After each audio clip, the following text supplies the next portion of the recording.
आज हम बात करने वाले हैं torque current carrying loop moving coil galvanometer की। तो सबसे पहले हम आपको बताएंगे torque current carrying loop in uniform magnetic field में क्या होता है, यानी बल आघूर्ण। ठीक है, किसी एक समान रूप से अगर आपको बल आघूर्ण निकालना हो किसी एक समान चुंबकीय क्षेत्र में, आपको पहला इसमें पॉइंट आ जाता है कि टॉर्क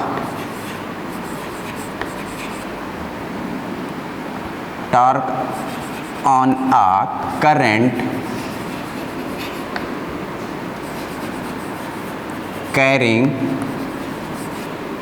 loop in uniform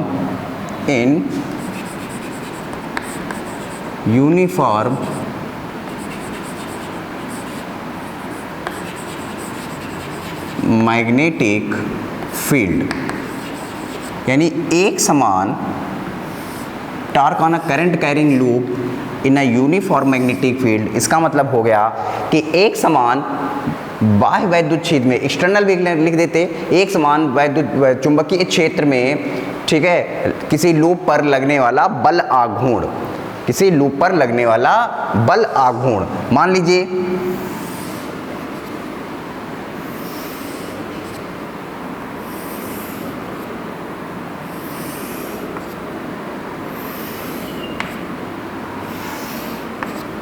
ये जो एरो दिखाए गए हैं, ये एरो क्या हैं, ये किसको शो करते हैं? ये मैग्नेटिक फील्ड को शो करते हैं। किसको शो करते हैं? ये मैग्नेटिक फील्ड को शो करते हैं। और ये हम कौन से बात कर रहे हैं? ये पार्ट 1, ये हम गैल्वेनोमीटर का पार्ट 1 पढ़ रहे हैं।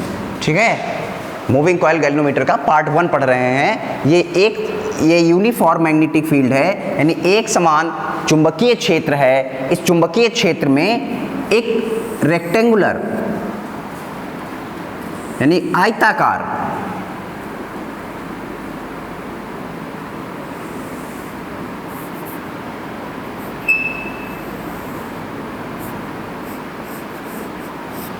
एक आयताकार लूप रखा हुआ है इस तरह से।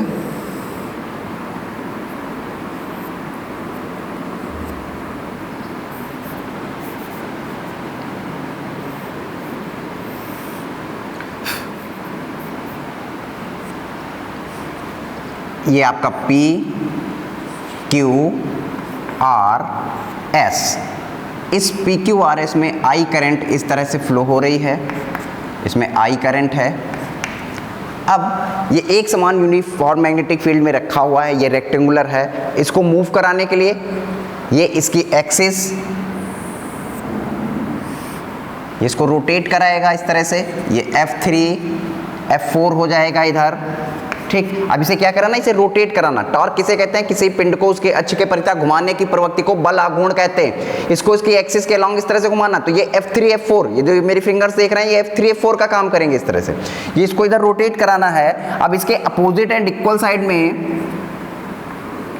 ये फोर्सेस लगेंगे। इनको आपने क्या कह दिया? इनको कह दिया F1 और F2 कह दिया। इसकी जो लेंथ है, रेक्टेंगुलर कॉइल की जो लेंथ है वो लेंथ है L, और इसकी जो ब्रेथ है वो ब्रेथ है B, यानी इसकी लंबाई जो है वो L है, चौड़ाई इसकी जो है B है। अब इसको घुमाने के लिए क्या करना पड़ेगा? इसको घुमाने के लिए इस पर F1 और F2 equal and opposite force लगाने पड़ेंगे। In equal and opposite forces को हम लोग क्या कह देते हैं? रेस्टोरिंग कपल फोर्सेस कह देते हैं। इसको क्या कह देंगे? रेस्टोरिंग कपल फोर्सेस कह देंगे। रेस्टोरिंग कपल फोर्सेस कैलकुलेट कर लेंगे। अब हमें चाहिए क्या? हमें चाहिए टॉर्क। हमें क्या चाहिए? हमें टॉर्क चाहिए। और टॉर्क बराबर क्या होता है? टाउ बराबर F इंटू डी, जहां डी क्या है? परपेंडिकुलर डिस्टेंस है।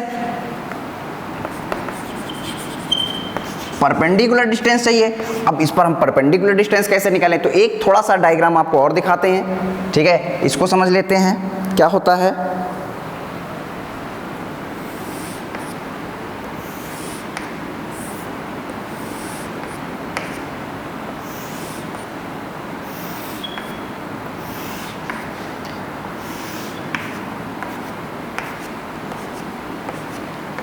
अब इसको एक्सिस के अलॉन्ग मूव कराना है। ये मैंने जो है थोड़ा सा बड़ा करके आपको दिखा दिया। ये आपका P पॉइंट, इसको इधर की ओर अपोजिट एंड इक्वल फोर्सेस लगाएंगे। ये इधर की ओर हो गया, ये F1 F2 हो गए आपके। ये आपके F1 F2 हो गए, F1 इधर की ओर, F2 इधर की ओर, ये दिखा दिया F1 F2 है, ये मूव करा रहे थे। परपेंडिकुलर डिस्टेंस निकालने के लिए यहाँ से एक लाइन ड्रॉ करते हैं और ये इसकी एक्सिस है। ये जो आप F3 दिखा रहे थे इधर, ये इसकी एक्सिस हो गई। अब ये इसके साथ कितना एंगल बना रहा है, ये देखिए, ये इसके साथ कितना एंगल बना रहा, थीटा। अगर ये थीटा बनेगा तो ये वाला एंगल कितना हो जाएगा, ये वाला भी थीटा एंगल हो जाएगा। तो अब इसको नाम दे देते हैं, आप मान लीजिए इसको आप P कह रहे थे, इसको Q कह रहे थे, ये पॉइंट O कह देंगे। तो यदि आपको OQ निकालना हो तो OQ कितना हो जाएगा, B sin थीटा हो जाएगा। OQ कितना हो जाएगा, OQ आपका B sin थीटा परपेंडिकुलर हो गया, ये आपका बेस हो गया, ये हाइपोटेन्यूस हो गया। तो ये आपका OQ sin थीटा आपका क्या, OQ क्या हो जाएगा, B sin थीटा हो जाएगा। तो यदि अब यहाँ से क्या निकालें, यहाँ से फोर्स निकालें, F1 is equal to F2, इसे कौन सा फोर्स कह देते हैं, रिस्टोरिंग कपल फोर्सेस, प्रत्यानयन बल युग्म, प्रत्यानयन बल युग्म कह देते हैं इसे। ये F1 F2 बराबर F कर लेते हैं, ये किसके बराबर हो गया, ये आपका हो गया I B L sin 90। ये कैसे रखा हुआ है, परपेंडिकुलर रखा हुआ है, जो आप रेक्टेंगुलर देख रहे हैं ये परपेंडिकुलर रखा हुआ है। तो F बराबर I B L sin 90, यानी F इज इक्वल टू क्या हो जाएगा, I B L हो जाएगा। F बराबर I B L हो गया। अब हमें टॉर्क निकालने के लिए क्या चाहिए, मैंने आपको बताया था टॉर्क बराबर, torque is equal to force into perpendicular distance. Perpendicular distance चाहिए आपको, तो टाउ बराबर फोर्स यानी I B L इनटू, ये लेंथ L थी, L लिया है, और यह क्या है आपका B sin थीटा। तो डिस्टेंस परपेंडिकुलर कितनी है, B sin थीटा आपकी। तो अब इसे कैसे लिखेंगे, टाउ बराबर I B L into B, एक में कर दिया ऐसे, sine theta. Length into breadth, ये क्या हो जाएगा, ये किसी भी रेक्टेंगुलर का एरिया हो जाएगा। तो टाउ बराबर क्या लिख देंगे, टाउ बराबर लिख देंगे आई बी ए साइन थीटा, आई बी ए साइन थीटा। तो इसको टाउ बराबर आई बी ए साइन थीटा है, इसको ऐसे लिख सकते हैं टाउ बराबर आई ए बी साइन थीटा। तो ये आपने क्या निकाल लिया, टॉर्क निकाल लिया। ये क्या निकाल लिया, टॉर्क निकाल लिया। ये एक यूनिफॉर्म मैग्नेटिक फील्ड जिसे बी से रिप्रेजेंट कर दिया गया है। एक रेक्टेंगुलर क्वायर है जिसमें आई करंट फ्लो हो रही है। इसको इसकी जो है चौड़ाई के अकॉर्डिंग, यानी इसको अगर हम एक्सिस मान लें, इसकी ब्रेथ, इसकी जो ब्रेथ है, इसके एक्सिस के लॉन्ग अगर आप मूव करा रहे हैं, घुमा रहे हैं, तो ये पूछा जाए कि अगर टॉर्क कितना होगा, तो टॉर्क इस तरह से हम कैलकुलेट कर देंगे। सबसे पहले फोर्स निकाल लेंगे, F बराबर आई बी एल साइन 90 हो जाएगा, परपेंडिकुलर रख रखा है तो F बराबर आई बी एल। टॉर्क बराबर क्या होता है, टॉर्क बराबर होता है फोर्स इंटू परपेंडिकुलर डिस्टेंस। ये आपने लगा दिया, फोर्स आपने आई बी एल निकाल लिया है, परपेंडिकुलर डिस्टेंस आपने बी साइन थीटा निकाली है, तो ये आई बी एल इंटू बी कर दिया साइन थीटा, और बी इंटू एल की जगह हमने एक एल इंटू बी की जगह हमने ए लिख दिया, यानी एरिया कर दिया, और ये आपका आ गया आई ए बी साइन थीटा। अगर इससे कुछ हम सिमिलर देखें, सिमिलर एक टाइप का मैंने फार्मूला पढ़ा था। अगर हम आई ए को हम क्या लिख लेते हैं, डाइपोल मोमेंट लिख देते हैं। हम लोगों ने सिमिलर इस तरह का एक फार्मूला पढ़ा था इलेक्ट्रिक फील्ड में। इसमें पढ़ा था इलेक्ट्रिक फील्ड में एक फार्मूला पढ़ा था, टाउ बराबर पीई साइन थीटा। हम लोगों ने कौन सा फार्मूला पढ़ा था, टाउ बराबर पीई साइन थीटा, जहां पी क्या था, इलेक्ट्रिक डाइपोल मोमेंट था। जहां पी क्या था, इलेक्ट्रिक डाइपोल मोमेंट था। इसमें आपका हम क्या करेंगे, आई ए की जगह सिमिलर उसी तरह से है, आई ए को हम एम लिख देंगे। क्या लिख देंगे, एम लिख देंगे। एक चीज और बता दें आपको, मान लीजिए एन कॉइल्स हैं, इसमें एक रेक्टेंगुलर है, मान लीजिए एन रेक्टेंगुलर होते, नंबर ऑफ कॉइल्स कितने कर देते, नंबर ऑफ लूप, अगर number of loop capital N कर देते, ठीक है।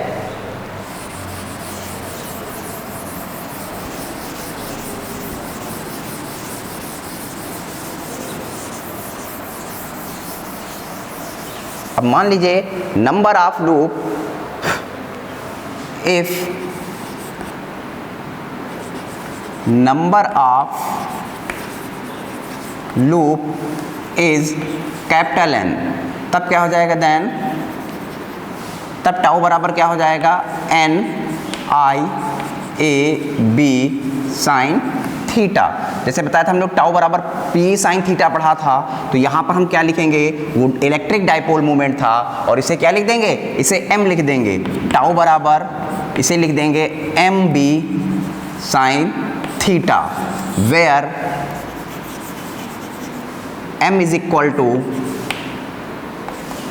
NIA, और M है क्या आपका, ये है मैग्नेटिक डाइपोल मोमेंट, ये है मैग्नेटिक डाइपोल मोमेंट। M बराबर NIA, M बराबर क्या हो जाएगा आपका, NIA हो जाएगा। अब यहां से अगर हम पूछें कि इसकी डिफिनेशन बना दें, कि अगर ये पूछें कि इसकी डिफिनेशन क्या होगी, what is the magnetic dipole moment, अगर मैग्नेटिक डाइपोल मोमेंट कर दें तो टाउ को हम क्या सकते हैं, टाउ की मैक्सिमम वैल्यू, टाउ मैक्स अगर निकालें, यानी मैक्सिमम वैल्यू अगर निकालें, तो मैक्सिमम के लिए साइन 90 पे थीटा अगर 90 कर देते हैं तो टाउ मैक्स बराबर कितना हो जाएगा, MB, टाउ मैक्स बराबर MB हो जाएगा। तो यहाँ से अगर हम M इज इक्वल टू निकालें तो कैसे निकालेंगे, tau max is equal to B, यानी यहाँ से अगर डिफिनेशन बनाना चाहें तो क्या बनाएं, किसी एकांक और एक समान वैद्युत चुंबकीय क्षेत्र में, किसी एकांक और एक समान वैद्युत क्षेत्र में लगने वाले अधिकतम बल आघूर्ण को, मैक्सिमम टॉर्क को हम क्या कह देंगे, मैक्सिमम टॉर्क को हम मैग्नेटिक डाइपोल मोमेंट कह देंगे, चुंबकीय द्विध्रुव आघूर्ण कह देंगे। कौन सा आघूर्ण कहते हैं इसे, चुंबकीय द्विध्रुव आघूर्ण कह देंगे, इसे चुंबकीय द्विध्रुव आघूर्ण कह देंगे। ठीक है, कब, अगर आपसे पूछा जाए कि इसकी मैक्सिमम वैल्यू क्या होगी, तो टाउ बराबर टाउ मैक्स अपॉन M कर B कर देंगे। यहाँ से डिफिनेशन क्या बनाएंगे, किसी यूनिफॉर्म मैग्नेटिक फील्ड में लगने वाले मैक्सिमम टॉर्क को, किसी यूनिफॉर्म मैग्नेटिक फील्ड में लगने वाले मैक्सिमम टॉर्क को हम क्या बोल देंगे, हम कह देंगे मैग्नेटिक डाइपोल मोमेंट कह देंगे, M बराबर NIA। अगर नंबर ऑफ कॉइल 1 होंगे तो M बराबर IA। ठीक है, तो ये आपने क्या निकाल लिया, ये आपने निकाला टॉर्क आना current carrying loop in a uniform magnetic field. अब नेक्स्ट वीडियो में हम लोग कन्वर्जन पढ़ेंगे, गैल्वेनोमीटर में कैसे हम इसको कन्वर्ट करेंगे। Thank you.